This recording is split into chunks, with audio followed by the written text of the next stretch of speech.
আগামী ২৭ মে বঙ্গোপসাগরে একটি লঘুচাপ তৈরি হতে পারে বলে জানিয়েছে আবহাওয়া অধিদপ্তর। লঘুচাপের বর্ধিতাংশ ভারতের পশ্চিমবঙ্গ থেকে বাংলাদেশের দক্ষিণ পশ্চিমাঞ্চল হয়ে উত্তর বঙ্গোপসাগর পর্যন্ত বিস্তৃত রয়েছে। একই সঙ্গে দক্ষিণ পশ্চিম মৌসুমী বায়ু মিয়ানমারের আকিয়ার উপকূল পর্যন্ত অগ্রসর হয়েছে এবং আরও অগ্রসর হওয়ার অনুকূল পরিবেশে রয়েছে। আজ শনিবার ২৪ মে সন্ধ্যা ৬টা পর্যন্ত ঢাকা, বরিশাল ও চট্টগ্রাম বিভাগের কিছু কিছু জায়গায় এবং রাজশাহী, রংপুর, ময়মনসিংহ, খুলনা ও সিলেট বিভাগের দু-এক জায়গায় বজ্রসহ বৃষ্টি অথবা দমকা হাওয়াসহ বৃষ্টি হতে পারে। এ সময়ে সারা দেশে দিন ও রাতের তাপমাত্রা প্রায় অপরিবর্তিত থাকতে পারে।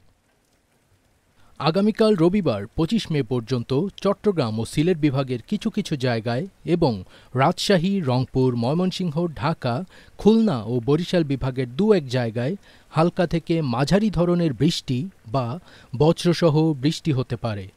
তাপমাত্রা এই সময়েও প্রায় অপরিবর্তিত থাকতে পারে। সোমবার ২৬ মে পর্যন্ত রাজশাহী, রংপুর, ময়মনসিংহ ও সিলেট বিভাগের অনেক জায়গায় এবং ঢাকা, খুলনা, বরিশাল ও চট্টগ্রাম বিভাগের কিছু কিছু জায়গায় বৃষ্টি অথবা বজ্রসহ বৃষ্টি হতে পারে। রংপুর, ময়মনসিংহ ও সিলেট বিভাগের কোথাও কোথাও মাঝারি থেকে ভারী বর্ষণ হতে পারে। এ সময় দিনের তাপমাত্রা কিছুটা কমলেও রাতের তাপমাত্রা অপরিবর্তিত থাকতে পারে।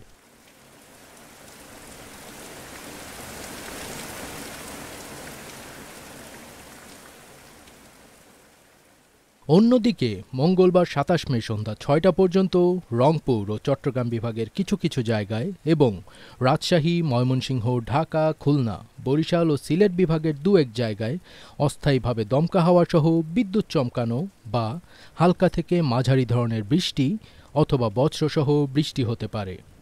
তবে এই সময়ে রাতের তাপমাত্রা প্রায় অপরিবর্তিত থাকলেও দিনের তাপমাত্রা কিছুটা বৃদ্ধি পেতে পারে।